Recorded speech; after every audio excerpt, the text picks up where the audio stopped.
Existem várias modalidades de artes divinatórias no mundo do ocultismo. Tarô, runas, búzios, quiromancia e muitas outras. Para descobrir aquela que mais combina com a nossa prática, só tem um jeito: experimentar. E nesse vídeo nós vamos experimentar juntos a arte da osteomancia, que é a leitura da sorte em ossos, mas com um twist: não vamos usar ossos. A osteomancia é uma prática encontrada em algumas tradições americanas do voodoo, em sistemas mágicos africanos e sistemas mágicos asiáticos. Não é claro seu local e cultura de origem, e como toda a adivinhação, muito desse processo é intuitivo e tem a ver com a leitura das mensagens do universo ou do divino que sua mente apresenta a você. Se você já assistiu Avatar, você já se familiarizou com uma das vertentes, a piroosteomancia, onde os ossos eram queimados e os xamãs ou sacerdotes usavam os resultados para a vidência. Nessas tradições chinesas, a escápula ou omoplata de um grande boi era usada. Perguntas eram escritas no osso e ele era lançado no fogo. E as rachaduras resultantes do calor davam aos videntes e adivinhos as respostas às suas perguntas. Frequentemente os ossos são misturados com outros itens, conchas, pedras, moedas, penas e qualquer tipo de quinquilharia pequena que caiba em uma tigelinha. Por esse aspecto colecionador, esse oráculo também é chamado de oráculo do corvo, que é um colecionador natural de quinquilharias. E são colocadas todas juntas no mesmo lugar, sacudidas em um tapete ou em um círculo, e as imagens são lidas. Então, com essa mensagem em mente, nós vamos introduzir um novo conceito: cleromancia. Cleromancia, que é a arte de ler dados e pequenos objetos. Com este conceito é que vamos criar o nosso oráculo de ossos sem ossos, com pequenos objetos e criatividade. Aqui dentro está o meu kit de osteomancia e eu vou contar como que foi a trajetória de selecionar cada um dos objetos que está aqui dentro para ser o melhor e mais fiel kit possível para mim. As primeiras peças que eu selecionei foram essas peças de xadrez aqui. Eu aproveitei o significado que eu já conhecia do xadrez, que basicamente são peças análogas às de tarô, que é a peça da torre e a peça do cavaleiro. Aí eu selecionei de um xadrez antigo que eu tinha, do meu avô, que passou pro meu avô, pro meu pai, depois para mim. E aí são peças que já têm uma certa carga de magia ancestral. Dando um mergulho na minha caixinha de joias, eu também selecionei uma pulseirinha que eu ganhei numa viagem que eu fiz com meu pai. Ela me lembrou, me deu um flashback para os momentos que eu vivi e os momentos que eu adquiri essa pulseira. Então eu resolvi adicionar ela também.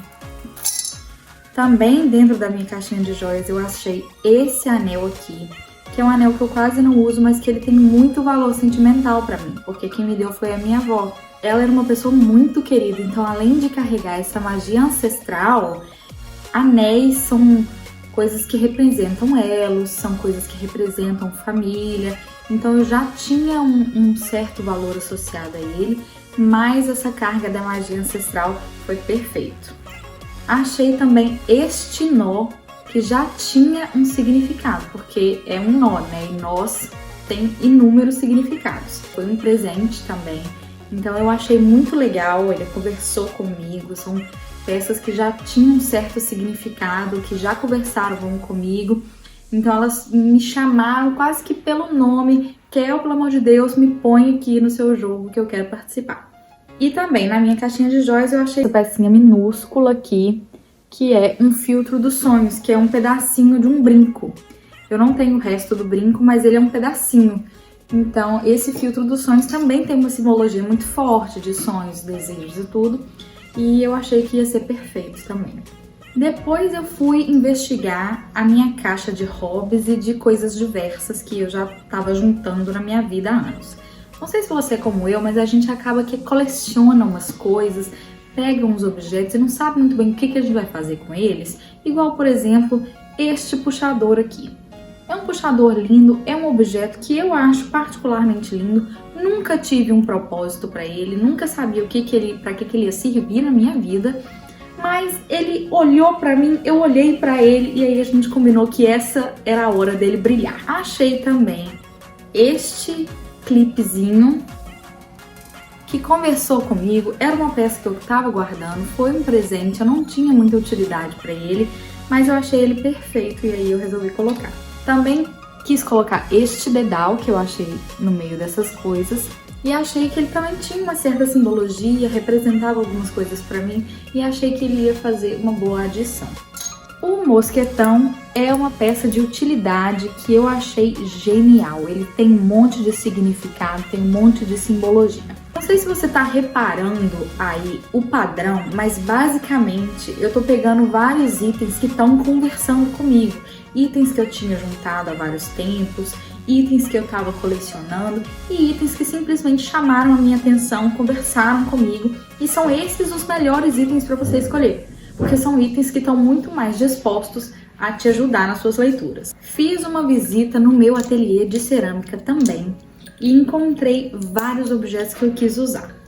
Eu tinha essa florzinha que caiu de uma das minhas peças prontas e aí eu acabei utilizando ela também. Tava lá guardada, não sabia o que eu ia fazer com ela, mas resolvi usar. Também tinha uma série de pastilhas de teste que eu não estava usando. E aí eu resolvi desenhar uns sigilos nelas, requeimar com ouro. Além de que ficou lindo de morrer, elas ficaram uma coisa que tem que esperar ver comigo, porque eu mesma que criei os sigilos. Então eu criei esses sigilos, já consagrei eles e tudo, e resolvi desenhar eles aqui para eles fazerem parte do meu conjunto. É uma ideia que se você quiser fabricar os seus objetos, você também pode, igual eu fabriquei esses daqui. E também você não precisa necessariamente, igual eu tô fazendo aqui, usar objetos diversos. Você pode usar objetos de uma categoria só, por exemplo, gravetos ou pedrinhas, ou só as pastilhas no meu caso, ou qualquer coisa que você queira que você encontre, ou crie, ou construa, que você acha que tem a ver com você. A última coisa que eu usei nesse meu conjunto aqui foi uma chave velha que eu achei na caixa de ferramentas do meu marido. Então essa chave aqui também conversou comigo, eu tava em busca de uma chave porque tem uma representatividade muito grande pra mim. Então eu achei que ia ser muito legal adicionar uma no meu kit. É só isso.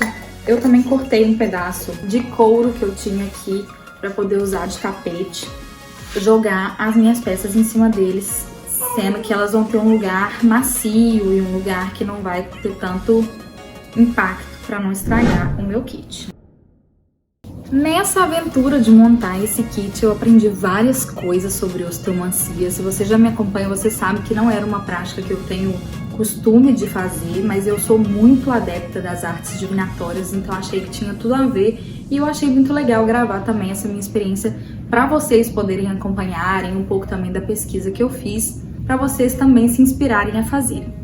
Uma coisa que eu aprendi que eu achei muito legal nessa trajetória é que esse tipo de adivinhação é um tipo muito personalizável. Você pode fazer uma coisa que é perfeita para você, não só relacionado ao número de objetos que você pode escolher. Eu já vi gente desde 10 objetos, 8 objetos, até 30, 35 objetos. Tanto quanto ao tipo de objetos, a quais objetos você vai usar, você pode ir mudando ele, adicionando e retirando objetos ao longo do tempo.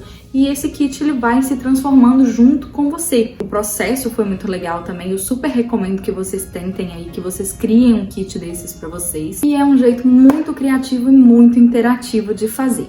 Então, eu só recomendo, 10 de 10. O jogo pode ser feito de maneira análoga a qualquer outra arte divinatória, onde você pode fazer perguntas específicas ou pedir ao universo quais as mensagens que ele precisa te entregar. Tem vários jeitos de jogar e ler. Você pode, por exemplo, fazer uma pergunta, misturar seus objetos, como tá a minha carreira pro resto desse ano. Aí você tira alguns desses objetos e joga. Não precisa jogar todos se você não quiser, você pode se você quiser. Como esse bolinho aqui caiu todo junto, eu leria a chave com isso, com isso, com isso. Isso daqui separado e isso aqui separado, mais influenciando. Você pode também fazer uma pergunta mais genérica, por exemplo, quais as mensagens que o universo tem pra mim? Seleciona alguns e joga. Ou seleciona mais, tipo assim, faz de 2 mãozadas e joga. Aí você não precisa colocar também num pote desse, você pode colocar num saco, ou numa caixa, ou do jeito que você quiser.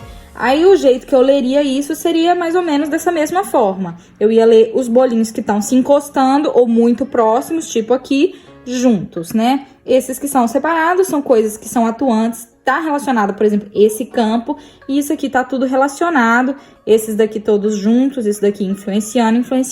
Você também pode considerar o tapete, por exemplo, a sua área que tá limitante. Então, tudo que cair dentro do tapete será lido, o que tiver fora do tapete você não lê. Ou se você quiser, por exemplo, desenhar um círculo no seu tapete, ou na sua mesa, na onde você for ler, não precisa necessariamente ser um tapete. Desenhar um círculo, e o que cair dentro do círculo você vai ler, o que cair fora do círculo você não vai. Então, tem várias formas de fazer, vai da sua criatividade, da sua preferência também. Como ler esses objetos, como fazer a leitura disso depois. Então, na verdade, depende. Eu sei que não é bem a resposta que vocês queriam, mas ela vai depender, porque, claro, a gente não tem os mesmos objetos.